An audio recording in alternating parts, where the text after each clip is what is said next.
मलकाई कोहसार मरी में एक बार फिर बर्फबारी जारी। सयाह बर्फबारी के मनाजिर से खूब लुत्फानंदोज हो रहे हैं। बर्फबारी शुरू होते ही मरी इंतजामिया भी मुतहरिक हो गई।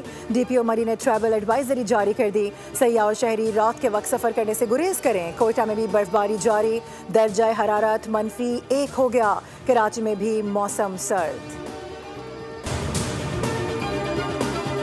पंजाब के मुख्तलिफ शहरों में बारिश ने सर्दी में इजाफा कर दिया। लाहौर, नारोवाल, उकाड़ा, शरकपुर और हवेली लखा में बारिश के बाद ठंडी हवाओं का राज। रावलपिंडी समेत नवाही इलाकों में रात से बारिश का सिलसिला जारी। मुसलसल बारिश के बायस सर्दी की शिद्दत बढ़ गई।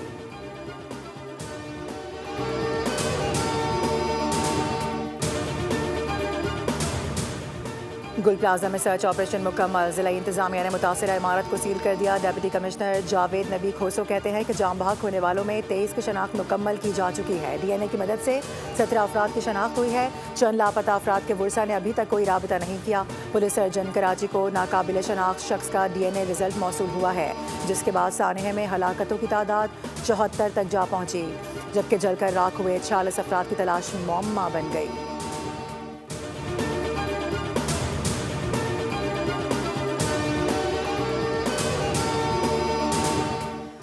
और गुल प्लाजा मुतासरीन की बहाली का आज़म। सिंध काबीना का इजहार अफसोस। वज़ीर आला सिंध की ज़ेर सदारत काबीना इजलास में सानहा गुल प्लाजा के शौदा के लिए दुआ की गई।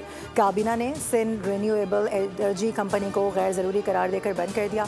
हैदराबाद में साफ पानी के मंसूबे के लिए 100 एकड़ अराजी देने की मंजूरी भी दे दी गई।